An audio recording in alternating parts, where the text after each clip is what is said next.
Évidemment, merci à toutes et à tous d'être ici. Très bon choix, objectivement, voilà, de conférence. On sait qu'il est 16h30, vous avez beaucoup d'infos, mais on va tâcher d'être pertinente. Donc on est Fanny Bénard et Marie-Claire Nicot, associées d'un cabinet qui s'appelle Buy Your Way. Et comme vous l'avez compris, on va vous parler d'un sujet qui nous passionne depuis plus de 10 ans maintenant, qui sont les achats responsables. On s'est dit qu'il y avait très très peu de conférences cette année sur la CSRD. Donc... on voulait évidemment en parler, mais sous le prisme des achats. Et surtout, voilà, on ne parlera pas des basiques qu'on estime que voilà, vous connaissez très bien maintenant, mais plutôt voilà, ce que vous racontera Fanny sur la cohérence entre toute cette cohue de textes et qu'est-ce qu'on peut faire au niveau des achats pour donner du sens à tout ça. Il y aura une session questions-réponses assez longue à la fin, donc surtout n'hésitez pas à nous poser vos questions. Amélie fera passer le micro dans la salle. C'est à toi. C'est parti. Alors en effet, comme l'a dit Marie-Claire, on ne va pas rentrer dans le détail de ce que ça veut dire la CSRD, quand est-ce que ça doit être mis en place, quels sont les seuils. Vous avez des tas de collègues à nous qui ont fait ça très bien pendant une 50aine de conférences sur les 2 jours de produits durables. Mais par contre, ce qu'on voit, nous, chez nos clients, c'est que CSRD, CS3D, loi AGEC, loi sur le devoir de vigilance, taxonomie, RDE, tout ça, ça fait énormément de textes réglementaires qui sont en train d'arriver sur la tête des directeurs RSE, des directeurs achats, des directeurs du risk management, etc. Et qu'on a un peu tendance à se dire, mon Dieu, tout ça est une montagne, tout ça n'a pas de sens, par quel bout je le prends, comment ça fonctionne, par quoi je commence, et puis après il faudra faire ça, etc. Et on voit vraiment ce sentiment un peu de dépassement. Alors ce qui est à la fois intéressant que ces sujets deviennent de plus en plus normalisés, que tout ça se régule. Hein. L'objectif, je le rappelle, de la CSRD, c'est d'harmoniser et de pouvoir comparer. Mais c'est vrai que ça peut sembler faire beaucoup. Mais par contre, si vous prenez un petit peu de hauteur, et là on va très très très loin, on dépasse notre atmosphère, en fait on se rend compte que toutes ces réglementations, et même les sujets de normalisation, sont alignés. En fait, on ne vous demande pas de faire des choses différentes à chaque fois. On va vous demander de faire plus ou moins tout le temps la même chose, mais avec des périmètres différents ou des objectifs différents. Et c'est ce qu'on va essayer aujourd'hui de voir un peu ensemble, c'est comment tout ça fonctionne ensemble, tout ça se répond pour aller jusque vers notre gros soleil, qui est la durabilité, la responsabilité de vos organisations, des entreprises, la capacité qu'on aura toutes et tous à vivre correctement sur cette planète dans les générations qui viennent. Alors je disais, toutes ces réglementations, elles sont alignées sur les mêmes principes de durabilité et de responsabilité. Quand on parle de RSE, la valeur clé, et je reviendrai dessus, c'est la notion de responsabilité. Alors aujourd'hui, quand on parle de taxonomie, c'est-à-dire d'identification de là où vos activités, vos investissements peuvent avoir des impacts notamment environnementaux, quand on parle de loi anti-gaspi ou de l'économie circulaire, de la fameuse CSRD, mais aussi de la CS3D, la Corporate Sustainability Due Diligence Directive, qui est la directive européenne sur le devoir de vigilance, ou le règlement anti-déforestation de l'Union européenne, ou bien même la loi sur le devoir de vigilance un peu ancienne maintenant française. Tout ça, ça repose sur les mêmes principes qui sont les principes dits de vigilance. Ces principes-là, ils ne sont pas nouveaux. Ils sont posés, alors déjà dans les systèmes de management depuis très longtemps, quand on fait de l'ISO 14001 par exemple, on analyse ses impacts, ensuite on met en place des plans d'action, ensuite on rend compte de ce qu'on fait. Et puis, dans les lignes directrices de l'ONU et de l'OCDE, des lignes directrices qui datent des années 2010-2011, qui ont donc un certain nombre d'années maintenant, et qui posent des principes dits de vigilance qui vont être vraiment la ligne directrice de toutes ces réglementations.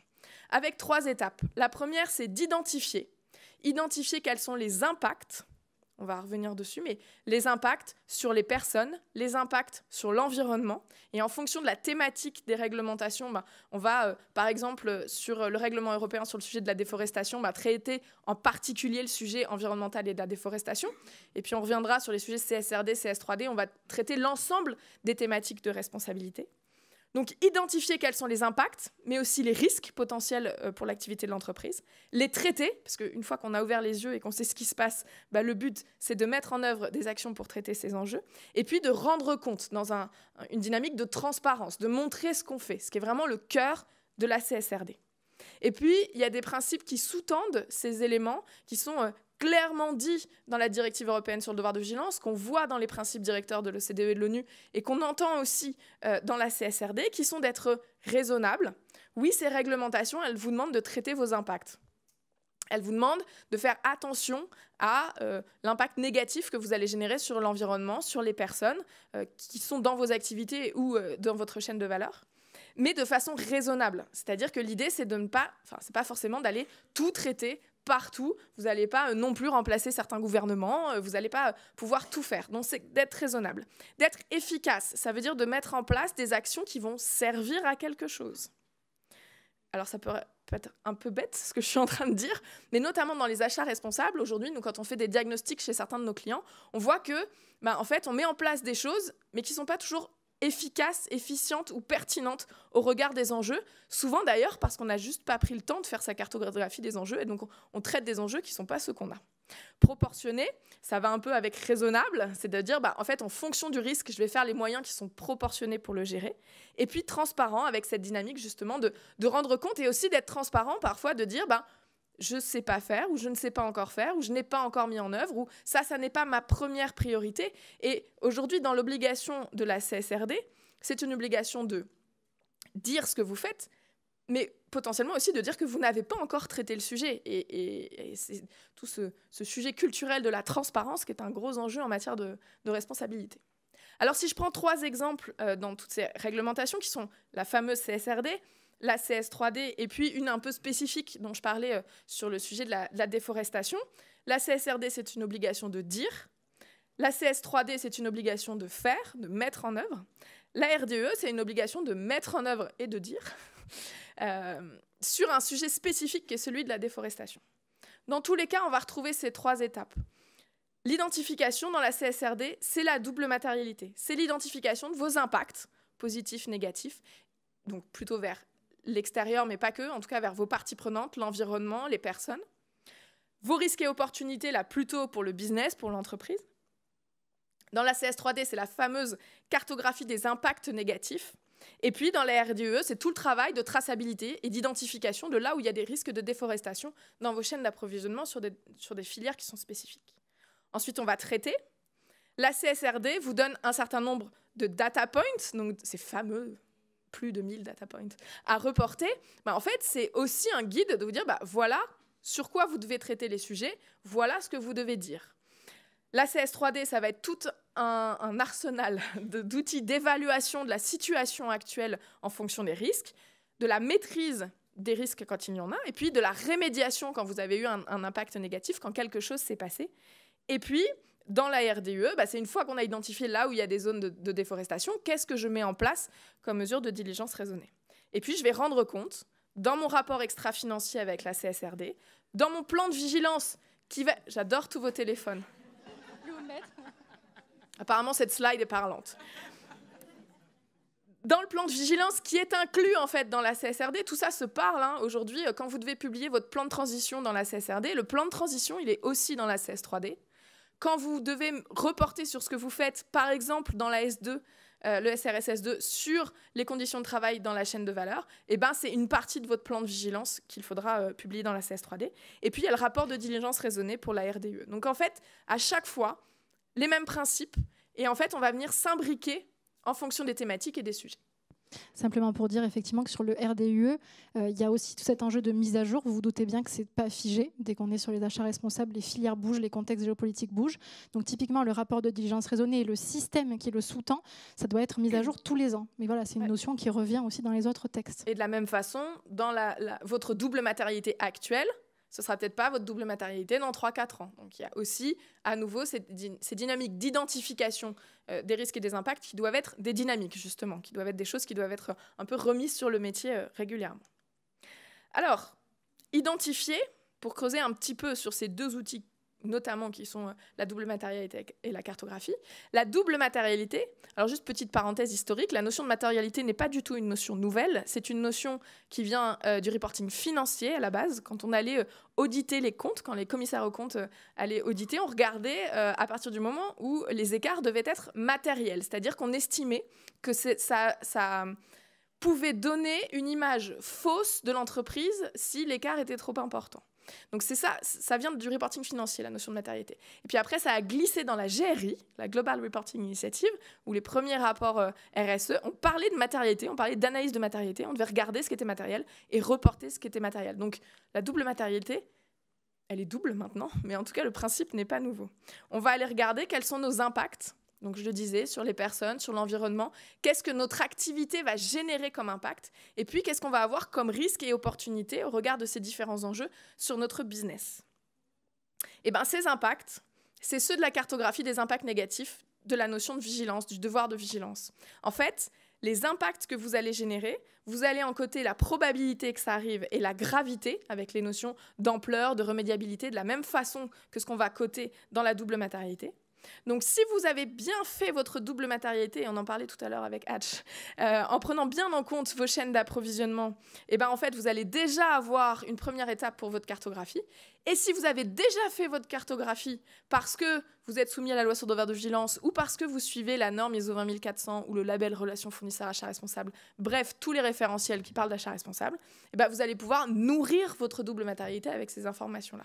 Donc, à nouveau, les textes se répondent et les exercices sont complémentaires. C'est pas je fais un truc d'un côté et je fais l'autre de l'autre. Dans les deux cas, on va aller regarder ces impacts internes qui sont liés à vos activités, donc vos salariés, vos sites de production à vous, et puis externes, toute la chaîne d'approvisionnement, et puis la chaîne de valeur dans son ensemble, avec aussi l'aval pour la notion des deux textes, notamment pour le sujet de la CS3D. On va aller regarder toute la chaîne d'approvisionnement, et la directive est très claire là-dessus. On part de l'extraction de la matière première, toutes les étapes jusqu'à ce que ça arrive chez nous, et puis les étapes de distribution, de transport, de stockage quand ils sont faits pour le compte de l'organisation.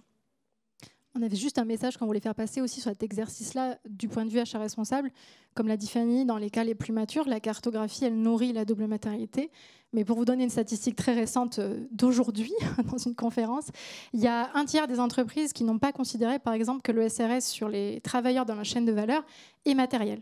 Donc voilà, nous, on a ce petit warning qu'on profite de passer sur la considération suffisante des enjeux de chaîne d'appro dans les doubles matérialités.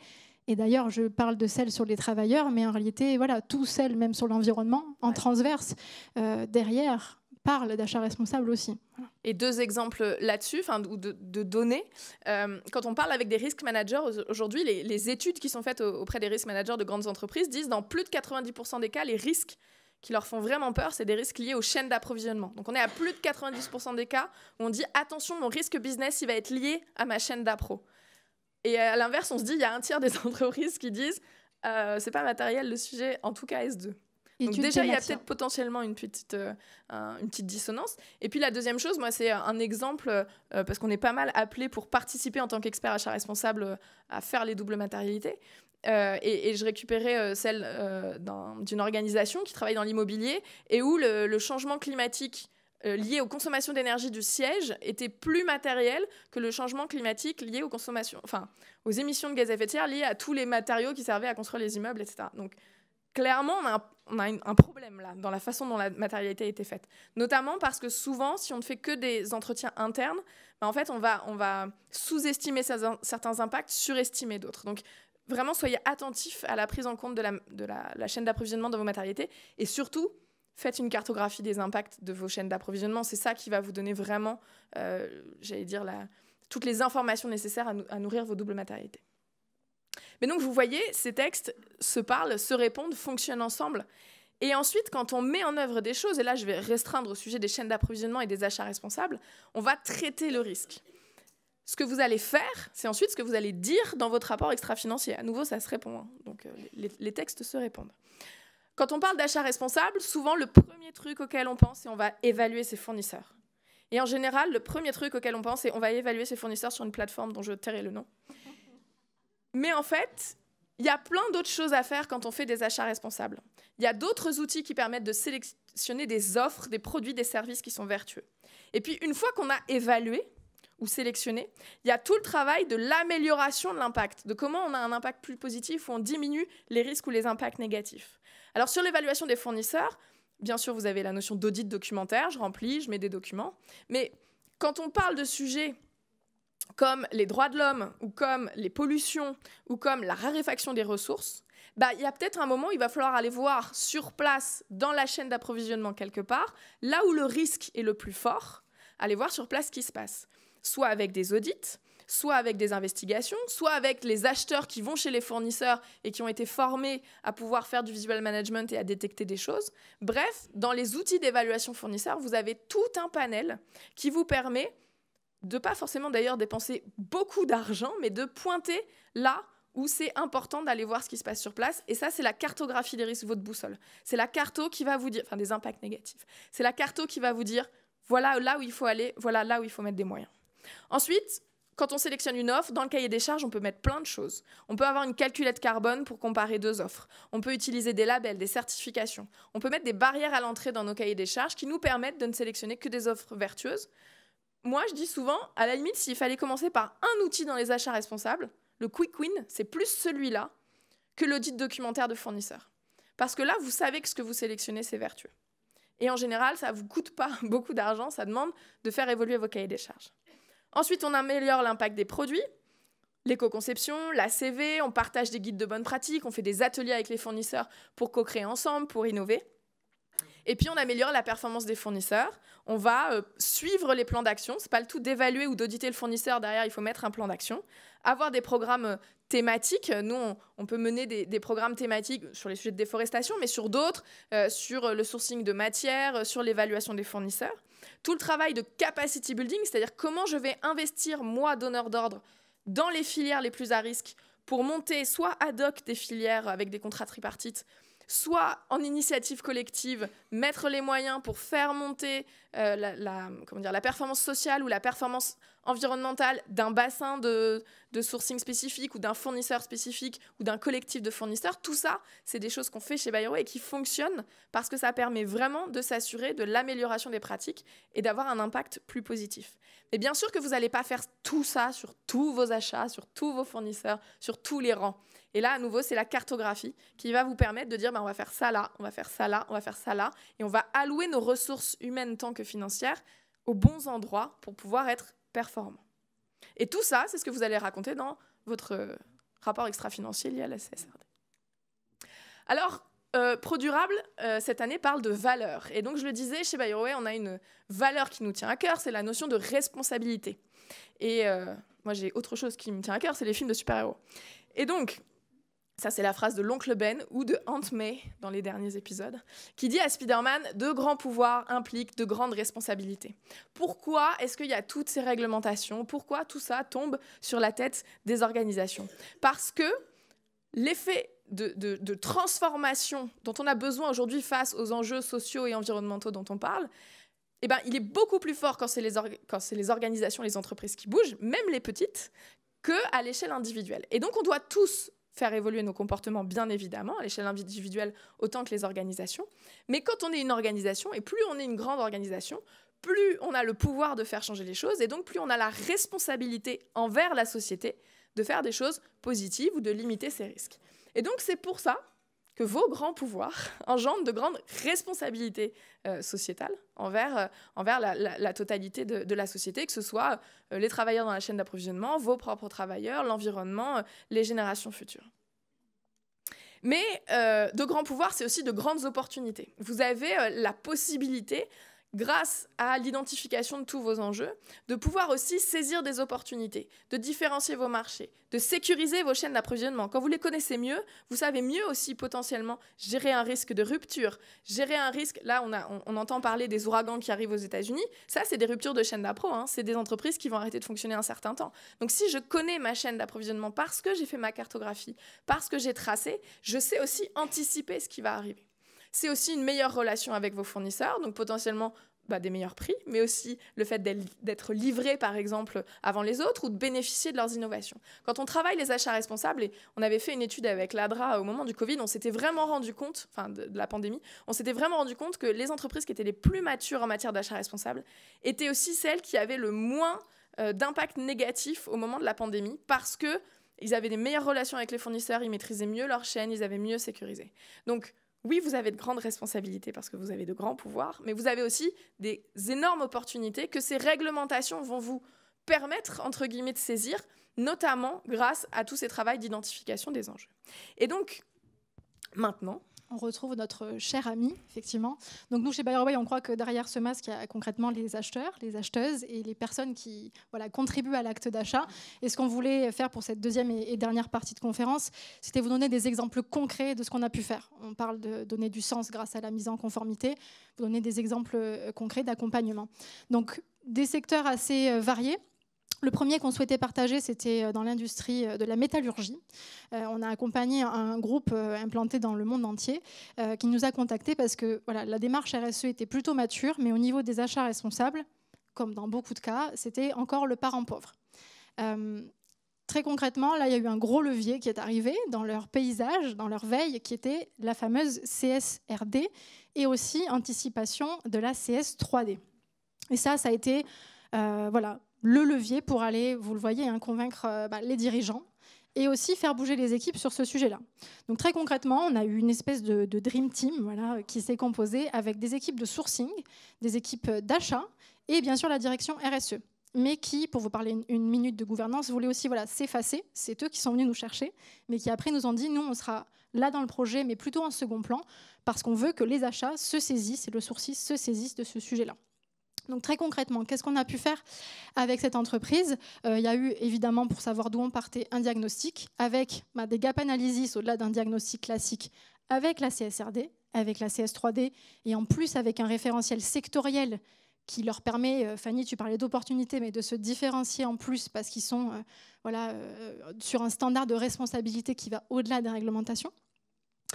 Une fois qu'on a fait ce topo-là, qui était un topo assez costaud, il y a eu vraiment cette même équipe qui s'est retrouvée. On a animé des ateliers, d'abord un stratégique pour aller fixer un niveau d'ambition par rapport aux autres acteurs du marché, sur chacun des enjeux de responsabilité au niveau des achats qu'on avait identifiés. Donc les produits, les fournisseurs, la relation aussi donneur d'ordre et fournisseur, bien sûr. Et un sur la feuille de route, sur très concrètement, on a l'agenda CSRD, on a l'agenda CS3D, comment on planifie, on prépare nos pions pour être dans les temps sur la publication d'informations et sur la démarche qu'il y a à mettre en place, comme a pu le dire Fanny.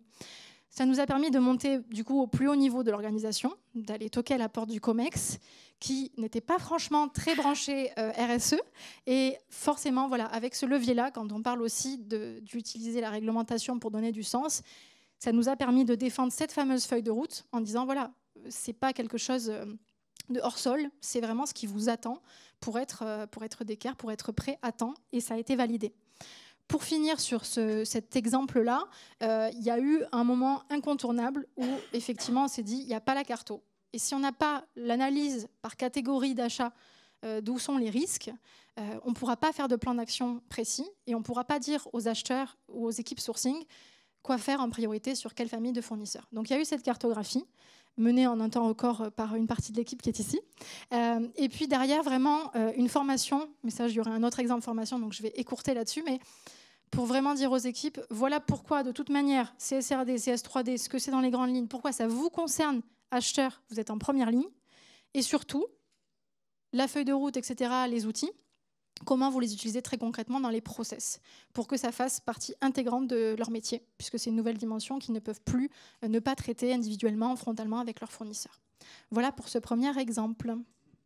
Alors un autre exemple, parce que l'idée aussi c'est qu'on vous montre que ces sujets d'achat responsable et de vigilance, ils sont pour toute taille d'entreprise et pour tout fonctionnement d'entreprise et dans tout secteur. Et nous, on aime bien intervenir multisecteur notamment. Donc là, on se retrouve plutôt dans le secteur agroalimentaire, donc d'autres enjeux complètement de filière. On n'est plus du tout sur les mêmes typologies d'achat. Et avec le sujet réglementation CSRD en tête, un sujet aussi certification, labellisation en tête, et puis une vraie volonté, et c'est toujours intéressant et très chouette de travailler aussi avec des clients qui ont compris qu'il y avait des vrais enjeux de responsabilité dans leur filière. Et quand on travaille notamment sur les filières agricoles, c'est vrai, c'est de gros enjeux. Donc là, d'abord, de toute façon, chez BuyerWay, on commence toujours par un diagnostic pour savoir ce qui se passe. Parce qu'en fait, nous, si on ne sait pas ce que vous achetez, à qui vous l'achetez, comment vous l'achetez, derrière, les recommandations, forcément, elles ne sont pas pertinentes, elles ne sont pas efficaces, comme le dirait la réglementation.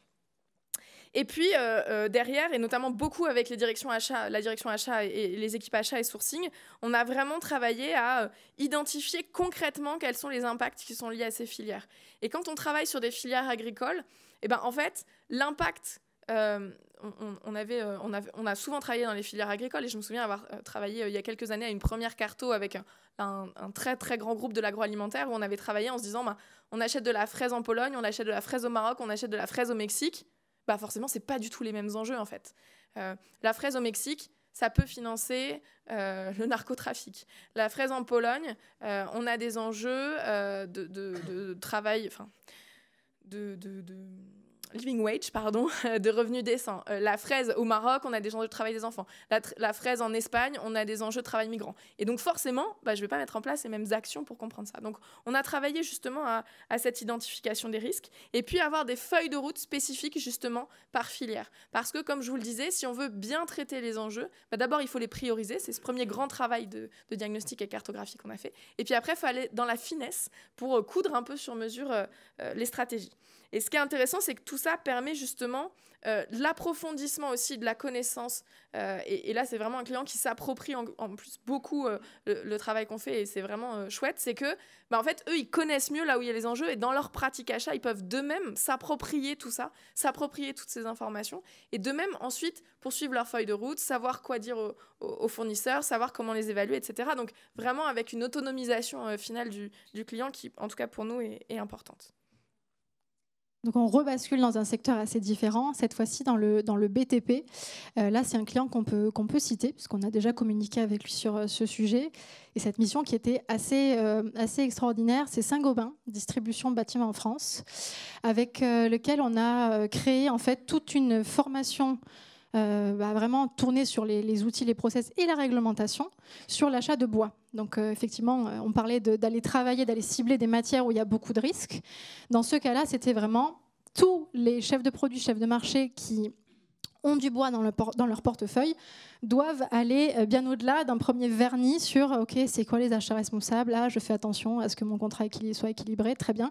Sur ma filière, sur les pays d'où ça vient, quels sont les risques vraiment précis et surtout comment on a été outillé en interne pour répondre à des réglementations très ciblées. Donc là, le RDUE, avec son ancêtre le RBUE, est vraiment venu déjà confirmer la pertinence de la démarche, c'est-à-dire que Saint-Gobain Distribution, leur politique bois, elle date de 2008, donc ils avaient bien compris qu'il y avait un sujet, mais le RDUE vient permettre de renforcer sa pertinence, de renforcer sa robustesse aussi.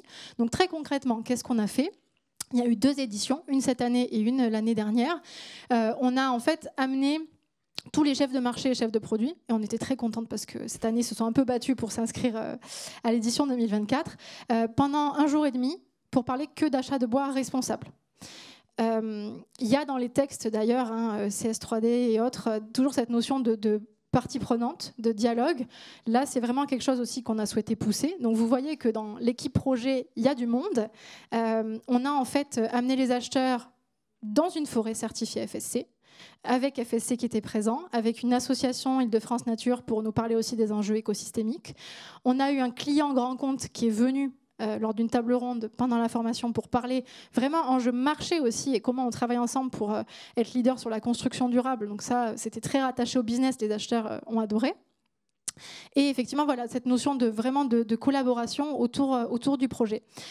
Et donc, bon, le déroulé était assez classique, mais ce qu'on souhaitait vous dire, et qui nous caractérise aussi pas mal, c'est que cette formation, elle était extrêmement tournée sur de la pratique, des activités, même créatives. Alors, on a réussi à faire une fresque de 10 mètres de long à des acheteurs qui, au début du séminaire, étaient plutôt passifs, on va dire, pour s'approprier ces enjeux de l'exploitation jusqu'au client final.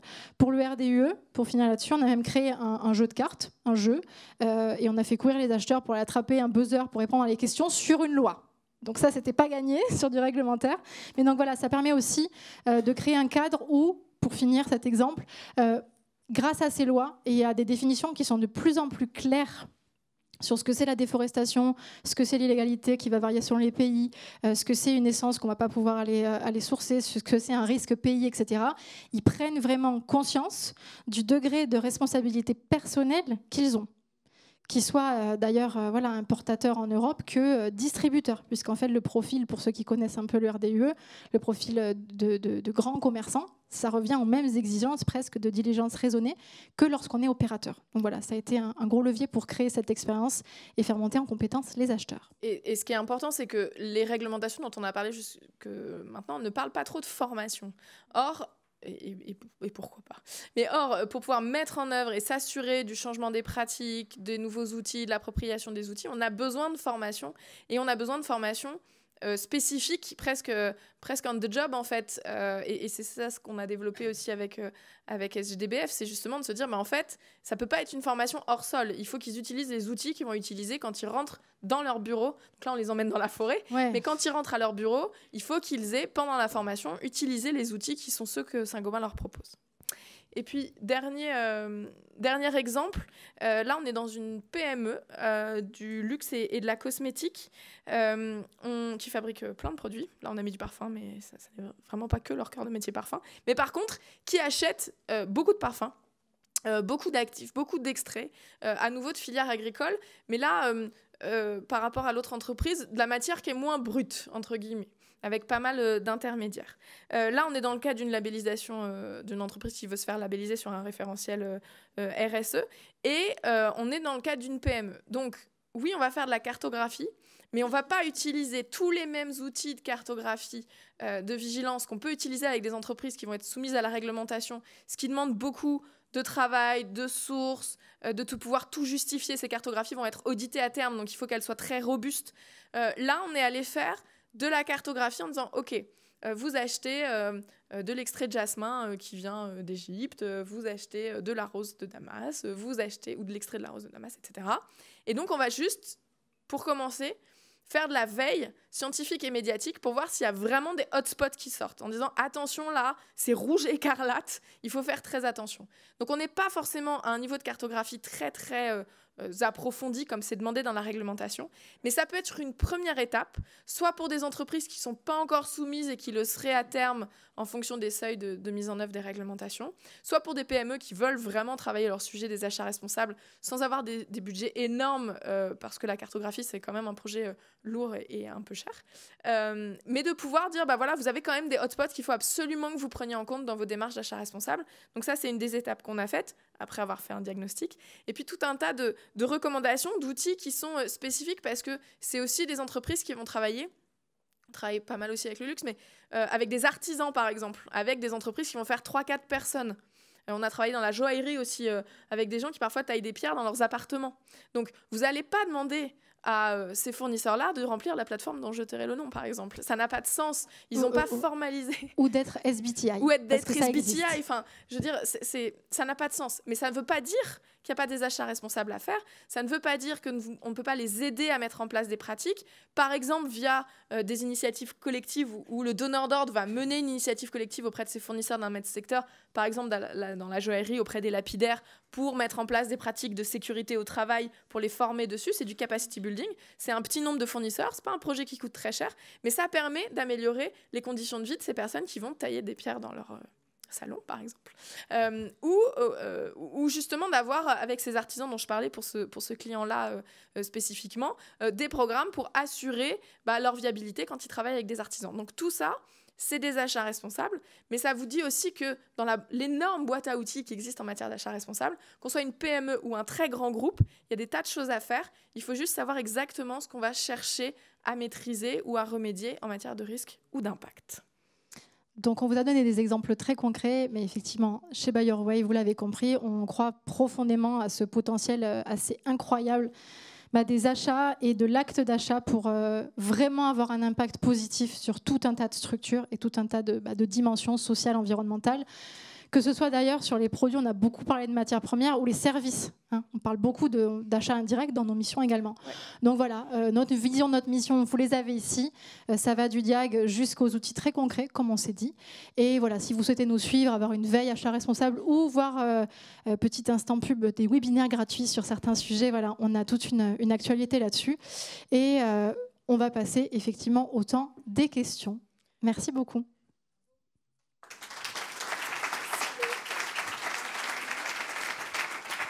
N'hésitez pas à lever la main. Il y a toujours un premier courageux ou une première courageuse. Merci.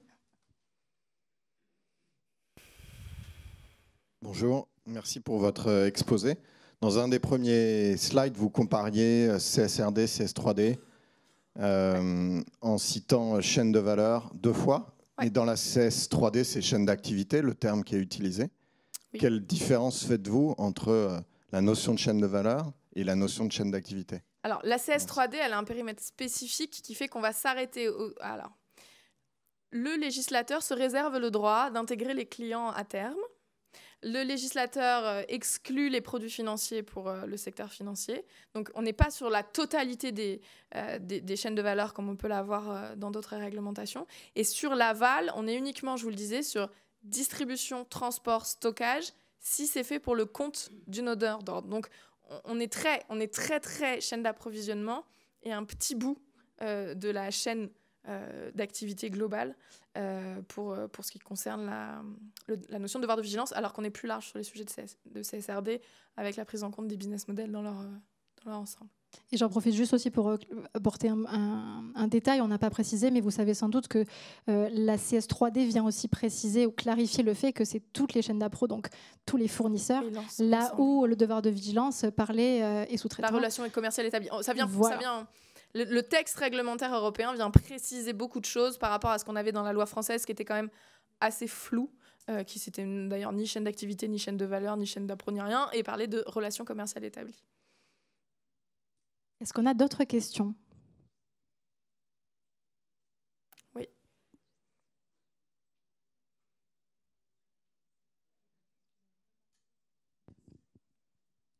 Merci beaucoup. J'avais juste une petite question. Quand vous présentiez, vous saviez, quand vous faisiez le déroulé, à un moment sur la première des...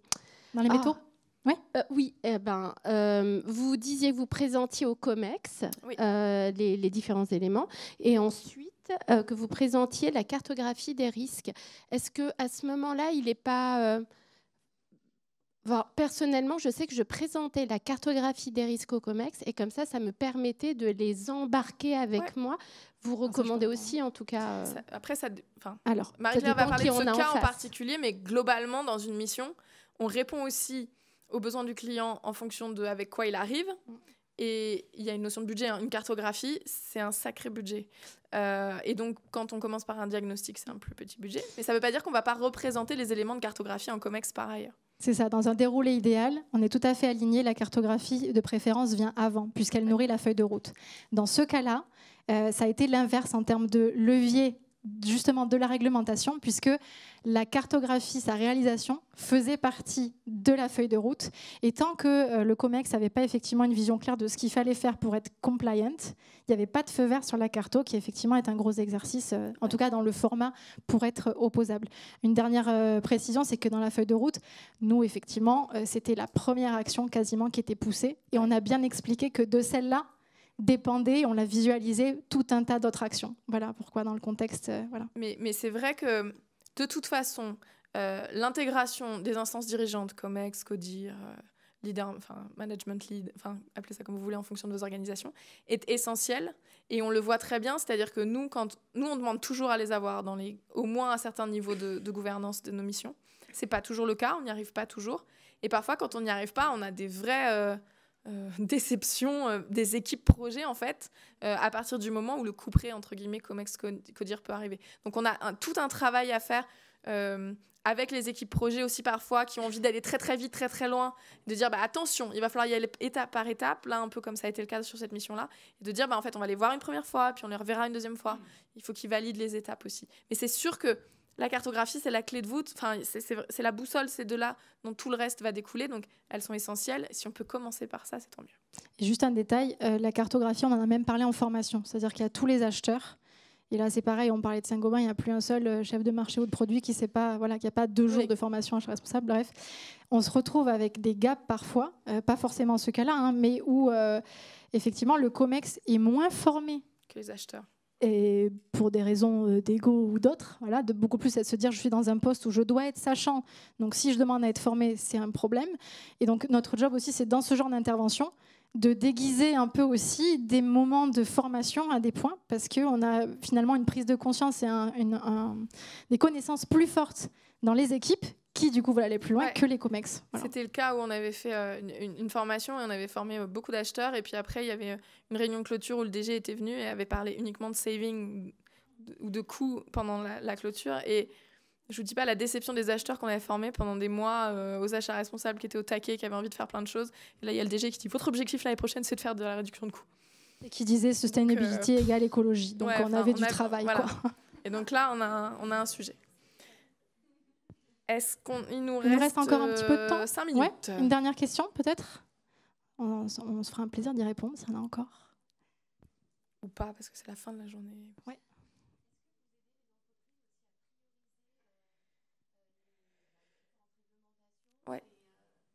Prioriser les différentes réglementations et à mettre les outils en place. Parce que c'est vrai qu'avec toutes ces réglementations qui arrivent, on peut être soumis à tout parfois dans les organisations et avoir un plan d'action. Ouais. Vraiment, l'état des lieux, la phase de diagnostic, elle prend en compte aussi ce à quoi est soumis en termes de réglementation l'entreprise ou ce à quoi elle va être soumise dans les années à venir. Ce qui nous permet derrière, quand on fait des stratégies achats responsables ou des plans d'action achats responsables, de se dire, là, on va commencer par ça parce que vous allez être soumis.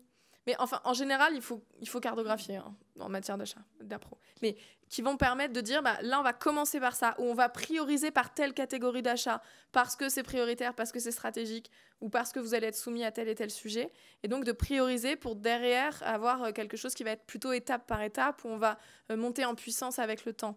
Donc, quand on fait un diagnostic achat responsable chez nos clients, on regarde ce qu'ils achètent, comment ils achètent, quels sont leurs engagements actuels en matière de RSE, parce qu'il y a aussi tous les engagements volontaires et publics, et puis quelles sont les réglementations qui vont leur tomber dessus, entre guillemets, soit maintenant, soit dans les années à venir, pour les aider à prioriser, mais aussi justement à faire les alignements dont on parle là, et à essayer de se faire parler les différentes démarches, qu'on ne se retrouve pas avec des choses qui partent dans tous les sens. On va avoir une cartographie sur le devoir de vigilance quelque part qui va être pilotée par les achats, et puis en fait, on va se retrouver...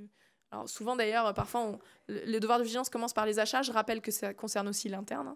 Et puis on va avoir la CSRD qui va être gérée par les DAF. Et puis en fait, ça ne se parle pas. Et en fait, on va avoir des démarches qui vont être complètement séparées. Donc notre but aussi, c'est d'essayer de faire que tout ça s'aligne, comme les planètes du début. Pour finir, pour refaire le lien avec l'exemple, et puis avec toutes nos missions, en fait, il n'y a plus une seule feuille de route achat responsable qu'on fait aujourd'hui, et même depuis 6 mois, qui ne contient pas effectivement le calendrier pour être, comme je disais, d'équerre par rapport aux différentes réglementations. Donc forcément, la CS3D, elle arrive un peu après, parce que vous savez que ce n'est pas tout de suite. Mais la pire idée, c'est pour ça que nous, sur les achats responsables, c'est facile de dire, attention, la pire idée, ce serait de croire qu'aujourd'hui, il ne faut s'intéresser qu'à la CSRD. Au contraire, profitez-en pour faire une pierre deux coups. Ce sera beaucoup plus facile de monter la grosse marche de la CS3D où il faut prouver la qualité de votre démarche par rapport aux risques, etc. Donc oui, c'est dans les feuilles de route. Et c'était un point, effectivement, dans la mission dont on parlait. Et ça, j'ai oublié de le dire, mais sur cette mission-là, on était très contente parce qu'à la fin, l'équipe projet, donc, qui était sourcing plus achat, plus RSE, est devenue en fait une entité de gouvernance à part entière, qui rapporte directement au COMEX sur l'avancée de la feuille de route achat responsable. Donc de continuer à parler effectivement ensemble, c'est capital. C'est essentiel d'aligner les différentes parties prenantes qui, de toute façon, sur ces sujets de RSE maintenant, ça ne concerne plus exclusivement les directions RSE, ça concerne l'ensemble des métiers de toute façon de l'organisation. Alors on a commencé 5 minutes en retard, on va finir, pas de notre fait bien sûr, ni du vôtre, on va finir avec une dernière question, comme ça on reprend les 5 minutes. On prendra nos 5 minutes. Merci beaucoup pour votre présentation. Je voulais savoir, du coup, dans vos différentes étapes, je ne vois pas parler de l'établissement de la charte d'achat responsable. Ah, la charte. Est-ce que c'est obligatoire? À quel moment l'entreprise va mettre cela en place? Est-ce que ça fait partie aussi de vos missions d'accompagnement? Oh oui. C'est une bonne question, merci. Alors, la charte, achat responsable, le code de conduite fournisseur, la charte fournisseur, appelez ça comme vous voulez, est un outil qui est un outil socle, dans le sens où il permet de formaliser ce que vous allez attendre de vos fournisseurs et ce sur quoi vous vous engagez aussi envers vos fournisseurs. Et beaucoup trop de chartes achats responsables ou code de conduite fournisseur ne concernent que les fournisseurs sans se poser la question de nos propres comportements en tant que donneurs d'ordre. Donc ça, quand on les fait, nous, on fait attention à cet équilibre-là. C'est un outil qui ne permet pas de maîtriser les risques. Enfin, vraiment, ça n'est pas un outil de maîtrise des risques, ça n'est pas un outil d'achat responsable au sens de tous ceux que je vous ai présentés tout à l'heure. Donc, ni d'évaluation, ni de barrière à l'entrée, ni d'amélioration de la performance. C'est un outil qui dit, vous fournisseurs, voilà ce qu'on attend de vous, voilà comment on va vous évaluer. C'est tout. Par contre, c'est un document important puisque dans la directive européenne sur le devoir de vigilance, il est inscrit que l'organisation doit avoir un code de conduite fournisseur. Un peu comme dans Sapin 2, vous devez avoir votre code d'éthique. C'est un peu le document auquel on va se référer, d'accord ? Pour dire, bah oui, je sais quels sont mes enjeux, voilà comment je vais évaluer mes fournisseurs. Donc le code de conduite fournisseur va devenir un élément obligatoire de vos démarches quand vous allez être soumis à terme à la loi qui sera la transposition de la directive européenne sur le devoir de vigilance, puisque le code de conduite est clairement explicité. Aujourd'hui, c'est un document sur lequel nous on travaille, mais justement à essayer de les rendre plus spécifiques, puisqu'ils doivent clairement dire aux fournisseurs, voilà nos enjeux matériels importants, voilà sur quoi on vous attend, voilà aussi quels sont nous les engagements qu'on va prendre envers vous pour vous aider. Donc c'est pas encore obligatoire. Ça va le devenir si vous êtes soumis à la directive européenne sur le devoir de vigilance. C'est en tout cas un document socle, mais il ne faut pas croire que c'est un document de maîtrise des risques ou d'évaluation ou d'amélioration de la performance. Ce n'est pas le cas. Ouais. Tout à l'heure, je discutais avec un directeur RSE qui me disait là, on est en train de demander à des fournisseurs, dont des tout petits, de nous donner les infos carbone sur les produits qu'on achète chez eux. Et on se rend compte qu'ils ne savent même pas dans quel pays en fait, ils se sourcent. En fait, là, c'est un exemple de... Est-ce que vous avez commencé par poser un cadre global d'achat responsable ? Et ce n'était pas du tout le cas. Donc, ça fait partie, voilà, le point fort de ce genre d'outil, c'est simplement de commencer à poser le sujet sur la table avec les fournisseurs avant d'aller demander des choses beaucoup plus poussées, beaucoup plus précises. Et il faut que les acheteurs... Enfin, moi, j'ai déjà fait des formations où les entreprises... beaucoup de formations, où les entreprises avaient une charte achat responsable et quand je demandais aux acheteurs... Ils ne le savent pas. Est-ce que vous avez déjà lu la charte achat responsable ? Alors, ils savent qu'il y a une charte, mais est-ce que vous l'avez déjà lu ? Est-ce qu'il y a dedans ? Dans la majorité des cas, la majorité de la salle disait que non. Donc vous pouvez aussi pas demander à des fournisseurs de respecter des engagements dans un document si les acheteurs savent même pas ce qu'il y a dans ce document. Donc c'est des documents importants, c'est des documents à nouveau qui vont devenir des obligations réglementaires, mais faites attention à la façon dont elles sont formalisées. C'est des must-have pour commencer, et donc que ce soit la charte ou d'ailleurs les évaluations pour avoir une première info sur la performance RSE de vos fournisseurs, à nouveau des plateformes par exemple, on n'arrête pas de dire, je finirai sur ça, que ça ne suffit pas à maîtriser les risques. C'est une première base pour parler de ça avec votre fournisseur. Merci beaucoup à toutes et à tous.